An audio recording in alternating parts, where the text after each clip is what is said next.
साथियों, अगर आप एक रेलवे एग्जाम की तैयारी कर रहे हैं तो आज का ये क्लास आपके लिए बहुत ही ज़्यादा इंपॉर्टेंट है। देखिए, आज के इस वीडियो में अति महत्वपूर्ण क्वेश्चंस हम लोग देखेंगे एनसीईआरटी के। और आपको पता है कि अभी पेपर में आपसे बहुत सारे क्वेश्चंस एनसीईआरटी से ही पूछे जाते हैं। तो ये क्लास आपके आने वाला पेपर अभी रेलवे जेई और टेक्नीशियन और एनटीपीसी के लिए रामबाण क्लास है।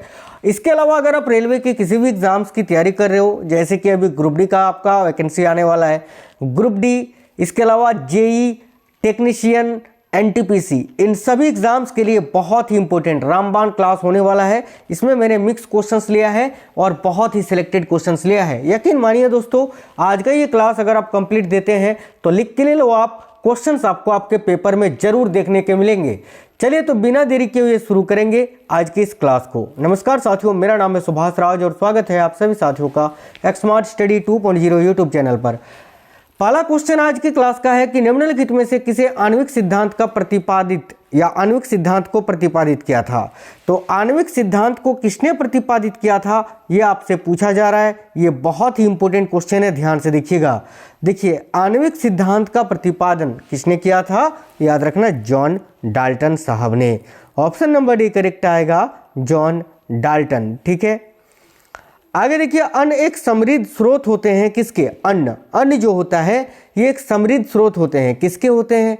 तो ध्यान से देखिए, अन्न जो होते हैं ना, ये साथियों स्टार्च के समृद्ध स्रोत होते हैं। किसके होते हैं, तो स्टार्च के, याद रखेंगे सभी, स्टार्च है ना, स्टार्च के समृद्ध स्रोत कौन होते हैं, तो अन्न।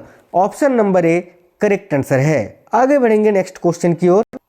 आगे देखेंगे साथियों, देखिए अन्न जो होता है क्या होता है, ये स्टार्च यानी उसमें मंड की प्रचुरता होती है। तो याद रखना अन्न समृद्ध स्रोत होता है स्टार्च के। आई होप आप लोगों को कठिनाई नहीं होना चाहिए इस क्वेश्चन में। आगे देखिए, एक पेन ड्राइव क्या है। देखिए, पेन ड्राइव के बारे में पूछा जा रहा है। मान लेते हैं आप कंप्यूटर से या अपने लैपटॉप से कोई भी चीज़ को स्टोर करके रखते हो आप पेन ड्राइव में, तो क्या वो परमानेंट रह जाता है, नहीं, उसको तो आप डिलीट भी कर सकते हो ना। तो याद रखिए, एक हटाई जाने वाली द्वितीय भंडारण एकक, यानी करेक्ट आएगा ऑप्शन नंबर सी कि एक हटाए जाने वाली द्वितीय भंडारण एकक। आगे देखिए नेक्स्ट क्वेश्चन है, रेडियो सक्रिय पदार्थ उत्सर्जित करता है क्या। देखिए, रेडियो सक्रिय जो पदार्थ है वो क्या उत्सर्जित करता है। आप बोलोगे सर रेडियो सक्रिय पदार्थ तो ये सभी किरणें उत्सर्जित करता है। बिल्कुल, ये सभी अल्फा किरणें, बीटा किरणें और गामा किरणें, ये सभी प्रकार के किरणें जो हैं वो उत्सर्जित करती हैं, याद रखना सभी साथी। चलिए नेक्स्ट क्वेश्चन देखिए, अगला है बेकिंग सोडा का रासायनिक नाम। साथियों, बहुत ज़्यादा पेपर में पूछा जाता है, वेरी वेरी इंपॉर्टेंट क्वेश्चन है। देखिए, बेकिंग सोडा का जो रासायनिक नाम है, बेकिंग सोडा, इसको हम खाने वाला सोडा भी बोलते हैं, और इसका रासायनिक नाम होता है सोडियम बाइकार्बोनेट, और इसका सूत्र होता है NaHCO3। यहीं अगर आपसे पूछे धावन सोडा का रासायनिक नाम क्या है, तो देखिए धावन सोडा का रासायनिक नाम होता है सोडियम कार्बोनेट, और इसका सूत्र होता है Na2CO3। और याद रखना, अगर आपसे पूछे कि सोडियम कार्बोनेट के साथ जल के कितने अणु जुड़े रहते हैं, तो 10 अणु, यानी 10H2O। ठीक है, तो इस क्वेश्चन का करेक्ट आएगा ऑप्शन नंबर बी, याद रखेंगे सभी। लाइकेन मिश्री जीव है जो बने हैं किससे। देखिए, लाइकेन किससे बना होता है, ये बहुत ज़्यादा पेपर में पूछा जाता है, स्टार मार्क कर लेना आप। लाइकेन मिश्री जीव होते हैं और ये कवक और शैवाल से मिलकर बनते हैं। किससे, कवक और शैवाल से मिलके। तो राइट आएगा ऑप्शन नंबर बी, कवक एवं शैवाल। आगे देखिए नेक्स्ट है, नाभिकीय रिएक्टर में ऊर्जा उत्पन्न होती है किसके द्वारा। बहुत अच्छा क्वेश्चन है। नाभिकीय रिएक्टर में जो ऊर्जा उत्पन्न होती है वो किसके द्वारा होती है, याद रखेंगे सभी साथी। नाभिकीय रिएक्टर में जो ऊर्जा उत्पन्न होती है वो किसके द्वारा उत्पन्न होती है, देखिए राइट है, नियंत्रित नाभिकीय विखंडन के द्वारा। ऑप्शन नंबर सी करेक्ट आएगा, नियंत्रित नाभिकीय विखंडन। किस रुधिर में एंटीबॉडी नहीं पाया जाता। भाई, वह कौन सा ब्लड ग्रुप है जिसमें एंटीबॉडी नहीं पाया जाता है, तो ब्लड ग्रुप AB में। और देखिए, ब्लड ग्रुप O जो होता है ना, इसमें एंटीबॉडी तो पाया जाता है लेकिन इसमें एंटीजन नहीं पाया जाता है। दोनों याद रखना, ब्लड ग्रुप AB जो होता है ये यूनिवर्सल रिसीवर होता है, यानी सर्वग्राही होता है, और ब्लड ग्रुप O ये यूनिवर्सल डोनर होता है, यानी सर्वदाता होता है। आगे देखिए, स्थिर गति से जा रही खुली कार में बैठा एक बालक गेंद को हवा में सीधे ऊपर फेंकता है, तो गेंद कहाँ गिरती है। याद रखिए, स्थिर गति से जा रही है कोई भी कार, ठीक है, और उसमें एक बालक बैठा है और एक गेंद को ऊपर अपने सीट पे बैठे ही ऊपर हवा से ऊपर जो है गेंद को फेंकता है, तो वो गेंद कहाँ गिरेगा? उसके हाथ में ही गिरेगा, क्योंकि कार स्थिर गति से जा रही है ना। आगे देखो, संकेतों का संग्रह जो कंप्यूटर को बताता है कि किसी विशेष काम को कैसे किया जाएगा, क्या कहलाता है? बहुत अच्छा क्वेश्चन है कंप्यूटर का, तो याद रखिएगा प्रोग्राम कहलाता है ये। Option number B program. निम्नलिखित में से कौन सा रोग है जो संक्रामक है? इनमें से कौन सा एक रोग है जो संक्रामक रोग है? तो डिप्थीरिया। देखिए डिप्थीरिया जो है ये एक संक्रामक रोग है साथियों। तो इस क्वेश्चन के लिए राइट आएगा ऑप्शन नंबर बी डिप्थीरिया। बिजली के पंखे की गति बदलने के लिए प्रयुक्त साधन कौन सा है? आपको बता दें इस वीडियो में टोटल 80 क्वेश्चंस करेंगे हम लोग, 80 क्वेश्चंस आज इस वीडियो में करेंगे। तो बिजली के पंखे की गति बदलने के लिए प्रयुक्त किया जाने वाला जो साधन है वो कौन सा है? तो देखिए राइट होगा option number B regulator. Next question, dendrology का संबंध किससे है? तो डेंड्रोलॉजी में किसका अध्ययन किया जाता है? देखिए डेंड्रोलॉजी का संबंध है साथियों झाड़ियों के अध्ययन से। झाड़ियों का अध्ययन किया जाता है डेंड्रोलॉजी में। राइट है ऑप्शन नंबर सी झाड़ियों का। सबसे स्थायी परिस्थितिकी तंत्र कौन सा होता है? बहुत ही अच्छा क्वेश्चन है। तो इन सभी में सबसे स्थायी परिस्थितिकी तंत्र कौन सा है? समुद्र। समुद्र जो है सबसे ज़्यादा स्थायी है ना। देखिए करेक्ट आएगा ऑप्शन नंबर डी। आगे देखिए, पौधों की लंबाई में वृद्धि के लिए आवश्यक नहीं है। इनमें से कौन सा तत्व है जो पौधों की लंबाई में वृद्धि के लिए आवश्यक नहीं है? तो कैल्शियम, नाइट्रोजन, फास्फोरस तो है, सोडियम नहीं है। ऑप्शन नंबर ए करेक्ट होगा सोडियम। नेक्स्ट क्वेश्चन है, पहाड़ों पर कभी कभी व्यक्तियों के नाक व मुंह से खून निकलने लगता है, क्यों? देखते हो ना, पहाड़ों पर कभी कभी व्यक्तियों के नाक व मुंह से खून निकलने लगता है, ऐसा क्यों होता है? देखिए राइट है, ऊंचाई बढ़ने के साथ साथ वायुमंडलीय दाब घटता है, इस कारण। याद रखना, जैसे ऊंचाई पर जाते हैं तो वायुमंडलीय दाब घटता है, उस कारण से। आगे देखिए, मानव जनित पर्यावरण प्रदूषण क्या कहलाती है? यानी मानव के द्वारा जो पर्यावरण में प्रदूषण होता है उसको क्या कहते हैं? बहुत ही अच्छा क्वेश्चन है। याद रखिए, मानव जनित पर्यावरण प्रदूषण कहलाती है साथियों परजैविक। क्या कहलाती है? परजैविक कहलाती है। ऑप्शन नंबर बी नेक्स्ट है। आईबीएम क्या है? तो देखिए आईबीएम का फुल फॉर्म होता है इंटरनेशनल बिजनेस मशीन, और ये कंपनी है साथियों, याद रखना ये एक कंपनी है, याद रखेंगे सभी। विटामिन डी का रासायनिक नाम क्या है? Vitamin D, chemical name of vitamin D. तो विटामिन डी का रासायनिक नाम क्या होता है? आप बोलोगे सर कैल्सीफेरॉल होता है। बिल्कुल कैल्सीफेरॉल, सारा बता देते हैं। देखो रेटिनॉल जो है ये विटामिन ए का रासायनिक नाम होता है। फॉलिक एसिड आप सभी साथियों को पता है, फॉलिक एसिड जो है ना, फॉलिक एसिड आप किसको बोलते हैं? तो फॉलिक एसिड विटामिन B9 को बोलते हैं, ठीक है। एस्कॉर्बिक अम्ल किसको बोलते हैं? तो एस्कॉर्बिक एसिड जो है आप विटामिन सी को बोलते हैं साथियों, याद रखेंगे सभी। आगे देखिए, नेक्स्ट क्वेश्चन है, टाइफाइड पैदा किया जाता है किसके द्वारा? यानी टाइफाइड जो है ना ये किससे पैदा किया जाता है? तो याद रखिए, टाइफाइड तो बैक्टीरिया के कारण होता है, और उस बैक्टीरिया का नाम आपसे पूछ लिया है यहाँ पर। बहुत ही अच्छा क्वेश्चन है। तो याद रखिए, टाइफाइड जो बैक्टीरिया के कारण होता है ना, उस बैक्टीरिया का नाम आपसे पूछा है। उस बैक्टीरिया का नाम है साल्मोनेला टाइफी। याद रखेंगे, बहुत अच्छा क्वेश्चन है, नोट कर लीजिए, साल्मोनेला टाइफी, ठीक है। चलिए, और साथियों टाइफाइड के टेस्ट के लिए बिडाल परीक्षण किया जाता है, ये भी आपको याद रखना है, ये भी बहुत ज़्यादा पूछा जाता है, बिडाल परीक्षण किसके लिए किया जाता है, ठीक है। आगे देखिए, नेक्स्ट क्वेश्चन है, किसी असंतुलित बल द्वारा किसी पिंड में उत्पन्न त्वरण कैसा होता है? बहुत ही इंपॉर्टेंट क्वेश्चन है, ध्यान से देखिए, और डबल स्टार मार्क कर लीजिए आप, डबल स्टार मार्क। देखिए, किसी असंतुलित बल के द्वारा किसी पिंड में उत्पन्न त्वरण जो होता है ये बल के अनुक्रमानुपाती होता है, व्युत्क्रमानुपाती नहीं, अनुक्रमानुपाती। ऑप्शन नंबर बी करेक्ट आएगा। किसी असंतुलित बल द्वारा किसी पिंड में उत्पन्न त्वरण बल के अनुक्रमानुपाती होता है। अगला क्वेश्चन ये रहा, निम्नलिखित में से कौन सबसे बड़ा कोशिकांग है? देखिए, इनमें से सबसे बड़ा कोशिकांग कौन सा है, ये आपसे पूछा जा रहा है इस क्वेश्चन में। याद रखिएगा, इनमें से सबसे बड़ा जो कोशिकांग है वो है plastid. Option number C correct answer हो जाएगा। नेक्स्ट क्वेश्चन हमारा ये है कि सभी गैसें आयतन प्राप्त करते हैं जब तापक्रम कितना होता है? देखिए, सभी गैसें जो होती है ये आयतन प्राप्त करते हैं जब तापमान होता है -273 डिग्री। याद रख लेंगे आसानी से। Option number C will be correct answer. आगे देखिए, जलीय पारिस्थितिकी तंत्र में अपघटक के उदाहरण क्या है? तो भाई जलीय पारिस्थितिकी तंत्र में अपघटक के उदाहरण है साथियों क्या क्या? तो जीवाणु और कवक। देखिए आप लोग जो है ना बिल्कुल क्विक रिवीजन करिए, फटाफट आपको क्वेश्चन आंसर करवा रहे हैं और ये बहुत ही इंपॉर्टेंट है। दाब बढ़ने से किसी द्रव का क्वथनांक क्या होता है? तो भाई जब दाब बढ़ता है तो किसी भी द्रव का जो क्वथनांक होता है ना, दाब बढ़ाने से द्रव का क्वथनांक पूछा है, बहुत इंपॉर्टेंट क्वेश्चन है, बिल्कुल बढ़ेगा। जब दाब बढ़ाने से दाब जब हम बढ़ाएंगे तो किसी भी द्रव का जो क्वथनांक होगा वो बढ़ जाएगा। याद रखिए ऑप्शन नंबर बी बढ़ेगा। कंप्यूटर भाषा जावा के आविष्कारक कौन है? तो कंप्यूटर भाषा जावा जो है इसका आविष्कारक है साथियों सन माइक्रो सिस्टम। याद रखेंगे। निम्नलिखित में से कौन सा प्राणी स्तनधारी नहीं है? देखिए इनमें से कौन सा प्राणी है जो स्तनधारी नहीं है? चमगादड़, व्हेल और मनुष्य, ये तीनों तो स्तनधारी या मछली स्तनधारी नहीं है। तो ऑप्शन नंबर ए इस क्वेश्चन के लिए करेक्ट होगा। अगला, इंसुलिन हार्मोन परिवर्तित करता है किसको किस में? तो इंसुलिन हार्मोन जो होता है, ठीक है, ये किसको किस में? तो ग्लूकोज को ग्लाइकोजन में परिवर्तित करता है। याद रखना, ग्लूकोज को ग्लाइकोजन में। राइट है ऑप्शन नंबर सी, ग्लूकोज को ग्लाइकोजन में। कौन सा ईंधन वाहन के लिए अप्रदूषित है? तो इनमें से कौन सा ईंधन है जो वाहन के लिए अप्रदूषित होता है? तो देखिए करेक्ट आंसर होगा यहाँ आपका संपीड़ित प्राकृतिक गैस यानी सीएनजी। ठीक है, इससे वाहनों में प्रदूषण नहीं फैलता है। अगला क्वेश्चन है, हीलियम के नाभिक में क्या होता है? हीलियम के नाभिक में क्या होता है? तो हीलियम का जो नाभिक होता है ना साथियों, हीलियम के नाभिक में क्या होता है? देखिए दो प्रोटॉन होता है और 2 न्यूट्रॉन भी होता है। याद रखिए 2 प्रोटॉन और 2 न्यूट्रॉन। नेक्स्ट क्वेश्चन देखिएगा, हाइड्रोपोनिक्स संबंधित है किससे?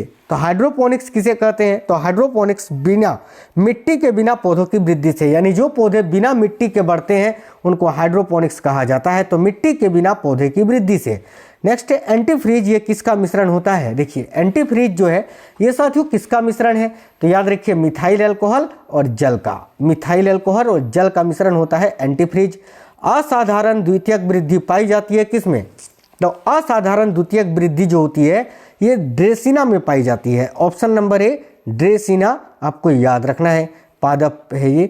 अगला, विशिष्ट प्रतिरोध का असहाय मात्रक क्या होता है? विशिष्ट प्रतिरोध का असहाय मात्रक, बहुत अच्छा क्वेश्चन है, याद रखिएगा। विशिष्ट प्रतिरोध का असहाय मात्रक ओम मीटर होता है। विशिष्ट प्रतिरोधक रोध को हम प्रतिरोधकता भी बोलते हैं। ठीक है, तो याद रखना विशिष्ट प्रतिरोध पूछे या प्रतिरोधकता पूछे दोनों का मात्रक होता है ओम मीटर, और केवल प्रतिरोध का पूछे तो प्रतिरोध का मात्रक ओम होता है। याद रखेंगे, ये माइंड में रखना है आपको। आगे देखिए, गैलेना का रासायनिक नाम क्या है? तो भाई गैलेना जो कि लीड का अयस्क है, और गैलेना का रासायनिक नाम होता है लीड सल्फाइड। याद रखिएगा लीड सल्फाइड। अगला क्वेश्चन है, वनस्पति संवर्धन से संबंधित विज्ञान की शाखा को क्या कहते हैं? तो देखिए वनस्पति संवर्धन से संबंधित विज्ञान की जो शाखा होती है इसे हॉर्टिकल्चर बोलते हैं। Option number D horticulture. अमरत्व का गुण किस में पाया जाता है? बहुत इंपॉर्टेंट क्वेश्चन है, याद रखिए अमरत्व का गुण पाया जाता है साथियों हाइड्रा में। ठीक है, किसमें? हाइड्रा। Option number B. प्रकाश संश्लेषण में पौधे कौन सी गैस का अवशोषण करते हैं? देखिए प्रकाश संश्लेषण के दौरान पौधे कौन सी गैस का अवशोषण करते हैं? तो कार्बन डाइऑक्साइड का अवशोषण करते हैं। ऑप्शन नंबर ए करेक्ट आएगा, कार्बन डाइऑक्साइड। अगला, सर्वाधिक क्रियाशील धातु कौन सी है? तो इनमें से कौन सी धातु है जो सबसे अधिक क्रियाशील धातु है? देखिएगा इनमें से सबसे अधिक क्रियाशील धातु है आपका लिथियम। ठीक है, करेक्ट है ऑप्शन नंबर सी लिथियम। याद रखना है सभी को, बहुत अच्छा क्वेश्चन है। आगे देखिए नेक्स्ट है, निम्न में से किसका उपयोग पॉलीथीन के संश्लेषण में किया जाता है? साथियों देखिएगा पॉलीथीन के संश्लेषण में निम्नलिखित में से किसका प्रयोग किया जाता है? तो भाई एथेन का। ठीक है, पॉलीथीन के संश्लेषण में एथेन का प्रयोग होता है। रोटी सबसे अच्छा स्रोत है किसका? तो जब हम रोटी खाते हैं तो ये सबसे अच्छा स्रोत माना जाता है किसके लिए? तो कार्बोहाइड्रेट के लिए। रोटी हो चावल हो, इससे सबसे अधिक मात्रा में हमें कार्बोहाइड्रेट मिलता है जो कि सबसे अधिक चाहिए भी मनुष्य को। अगला, कोशिकीय श्वसन का सक्रिय स्थल क्या होता है? बहुत अच्छा क्वेश्चन है, याद रखिए कोशिकीय श्वसन का सक्रिय स्थल होता है साथियों माइटोकॉन्ड्रिया। याद रखेंगे option number B right answer है। अगला है, पैपिली पेशियां स्तनी के किस भाग में पाई जाती हैं? देखिए पैपिली पेशियां जो होती हैं ये स्तनी के किस भाग में पाई जाती हैं? बहुत इंपॉर्टेंट क्वेश्चन है, स्टार मार्क कर लीजिए आप, वो भी डबल स्टार मार्क। तो देखिए पैपिली पेशियां स्तनी के किस भाग में पाई जाती हैं? तो नीलय में पाई जाती हैं, याद रखेंगे। Option number B Nilay. अगला जल में विलय है। देखिए इनमें से कौन है जो कि जल में विलय है? तो इथाइल अल्कोहल साथियों, जो कि जल में विलय होता है। तो option number A ethyl alcohol correct होगा। जब एक्स किरणें उत्पादित होती हैं तो क्या होता है? देखिए जब एक्स किरणें उत्पादित होती है तो क्या होता है? लक्ष्य पर ही ऊष्मा उत्पन्न होने लगती है। जब एक्स किरणें उत्पादित होती हैं तो लक्ष्य पर ही ऊष्मा उत्पन्न होती है। Option number A. अगला क्लोरीन बूझे चूने के साथ प्रतिक्रिया करके क्या बनाती है? तो भाई क्लोरीन जो है ना साथियों, बूझे चूने के साथ प्रतिक्रिया करके क्या बनाती है? बहुत अच्छा क्वेश्चन है, वेरी वेरी इंपॉर्टेंट क्वेश्चन है, ध्यान से। अब यहाँ ध्यान दीजिएगा, क्लोरीन के बारे में पूछा है कि बूझे चूने के साथ प्रतिक्रिया। सबसे पहले तो बूझा चूना आपका होता है कैल्शियम हाइड्रोक्साइड, ठीक है। इससे अभिक्रिया करके ये जब क्लोरीन इससे अभिक्रिया करता है तो क्या बनाता है? तो ध्यान से देखिएगा, ये बनाता है कैल्शियम ऑक्सीक्लोराइड और जल, ठीक है। तो क्या बनाया ये भाई? तो कैल्शियम ऑक्सीक्लोराइड, जिसको हम ब्लीचिंग पाउडर के नाम से जानते हैं। ब्लीचिंग पाउडर इस क्वेश्चन के लिए करेक्ट आंसर है, आपको याद रखना है, ठीक है। तो देखिए इस क्वेश्चन का करेक्ट आंसर आपका क्या हो जाएगा? Option number D bleaching powder. एक स्त्री की आवाज़ पुरुष की आवाज़ से अधिक तीक्ष्ण होने का कारण क्या है? आप साथी देखते हो ना, एक स्त्री की आवाज़ पुरुष की आवाज़ की अपेक्षा अधिक तीक्ष्ण होती है। इसका कारण क्या है? तो इसका कारण है उच्चतम आवृत्ति। ऑप्शन नंबर ए उच्चतम आवृत्ति। लोहा का क्यूरी ताप कितना होता है? बहुत इंपॉर्टेंट क्वेश्चन है, देखिएगा। तो लोहा का जो क्यूरी ताप होता है वो होता है 635 डिग्री सेल्सियस। कितना होता है? 635 डिग्री सेल्सियस। नेक्स्ट क्वेश्चन देखिएगा, 1 नैनोमीटर बराबर होता है किसके? तो 1 नैनोमीटर बराबर सेंटीमीटर में पूछा है, मीटर में पूछता तो 10 का पावर -9 मीटर होता, सेंटीमीटर में पूछा है तो 10 का पावर -7 सेंटीमीटर होता है, याद रखेंगे। आगे देखिए, गैसोलीन के नमूने की गुणवत्ता का पता कैसे लगता है? तो भाई सिंपल क्वेश्चन है, इसके ऑक्टेन संख्या से, ऑक्टेन नंबर से। ऑप्शन नंबर सी।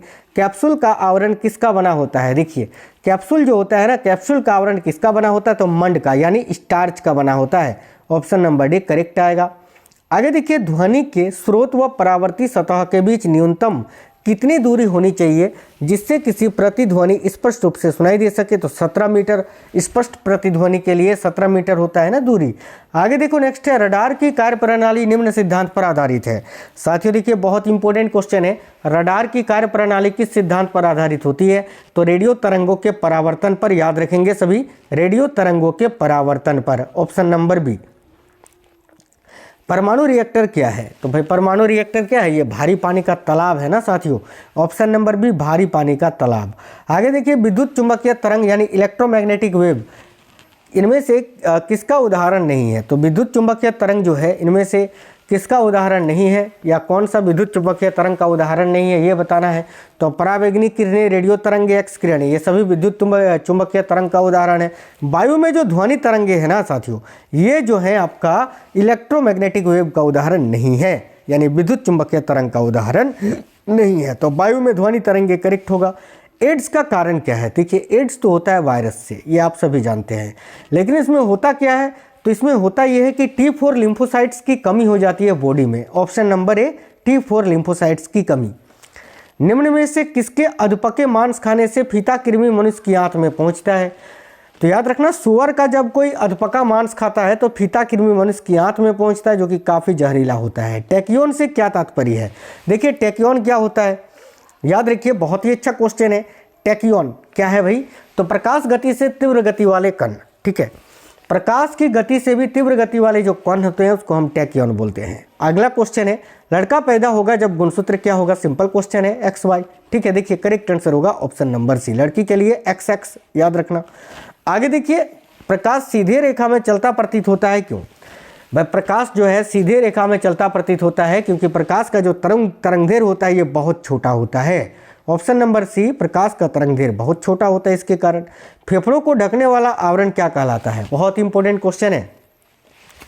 तो फेफड़ों को ढकने वाला जो आवरण होता है उसको प्लूरा कहा जाता है साथियों, याद रखेंगे सभी, प्लूरा।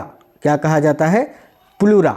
चलिए नेक्स्ट क्वेश्चन देखिए, कंप्यूटर के संचालन में प्रयुक्त प्रोग्राम, नियम तथा कंप्यूटर क्रियाओं से संबंधित अन्य लिखित सामग्री को क्या कहा जाता है?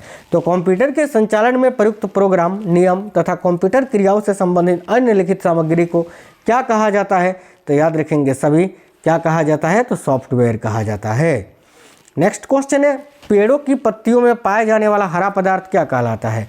आप बोलोगे सर क्लोरोफिल कहलाता है। आगे देखो, नेक्स्ट है, स्टील में कठोरता प्रदान करने के लिए निम्नलिखित में से किसकी मात्रा बढ़ाई जाती है? याद रखना क्रोमियम की। या तो एक सेकंड साथियों, स्टील में कठोरता प्रदान करने के लिए ना, तो मैग्नीज होगा यहाँ, मैग्नीज की मात्रा जो है वो बढ़ाई जाती है। ऑप्शन नंबर बी इस क्वेश्चन का करेक्ट आंसर हो जाएगा। निम्नलिखित में से कौन सा सिद्धांत है जो उद्विकास की व्याख्या के लिए डार्विन द्वारा प्रतिपादित नहीं किया गया था? तो देखिए, निम्नलिखित में से कौन सा सिद्धांत है जो उद्विकास की व्याख्या के लिए डार्विन द्वारा प्रतिपादित नहीं किया गया था? तो राइट आएगा अंगों का उपयोग में आना और ना आना, यानी अंगों का उपयोग व अनुप्रयोग। Option number B. बाकी उत्तरजीविता, नई जातियों की उत्पत्ति, जीवन संघर्ष, ये सभी डार्विन ने दिया है। आगे देखिए, अगला क्वेश्चन है, एक समान चुंबकीय क्षेत्र में बल रेखाएं कैसी होनी चाहिए? तो भाई देखिए, एक समान चुंबकीय क्षेत्र में जो बल रेखाएं हैं वो एक दूसरे के समानांतर होनी चाहिए साथियों। राइट है ऑप्शन नंबर डी। अगला क्वेश्चन है, निंद्रा रोग पैदा करता है कौन? तो निंद्रा रोग पैदा करने वाला का कारक क्या है? तो trypanosoma. Option number B correct है, ट्रिपेनोसोमा। किसी पदार्थ के कारण वाष्पोत्सर्जन की क्रिया कम हो जाती है? किस पदार्थ के कारण वाष्पोत्सर्जन की क्रिया कम हो जाती है? याद रखिएगा, क्यूटीन के कारण। Cutin, option number D right answer है, क्यूटीन के कारण। अगला क्वेश्चन देखिए, नेक्स्ट है, स्फटिक निम्नलिखित में से किसका क्रिस्टलीय रूप है? साथियों, स्फटिक जो होता है वो किसका क्रिस्टलीय रूप होता है? तो भाई देखो, राइट आंसर है सिलिका का। ऑप्शन नंबर सी करेक्ट है, सिलिका। मेंढक का लावा जो होता है ये क्या कहलाता है? काफ़ी अच्छा क्वेश्चन है। तो साथियों, मेंढक का लावा क्या कहलाता है ये पूछा जा रहा है। याद रखिए, करेक्ट आएगा टेडपॉल कहलाता है। Option number D tadpole. वर्णधाता वाले व्यक्ति को लाल रंग कैसे दिखाई देगा? मान लेते किसी व्यक्ति को कलर ब्लाइंडनेस है तो उसको लाल रंग जो है हरे रंग का दिखाई देगा। ऑप्शन नंबर सी करेक्ट आएगा, हरा रंग, क्योंकि लाल और हरे की ही तो पहचान नहीं हो पाती है ना साथियों। अगला है, भार से अधिक जलता है। भार से हाथ, अब भाप होगा है ना, भार कैसे होगा? भाप होगा, भाप, स्टीम। भाप से हाथ अधिक जलता है अपेक्षाकृत उबलते जल से। क्यों? क्योंकि भाप में गुप्त ऊष्मा होती है।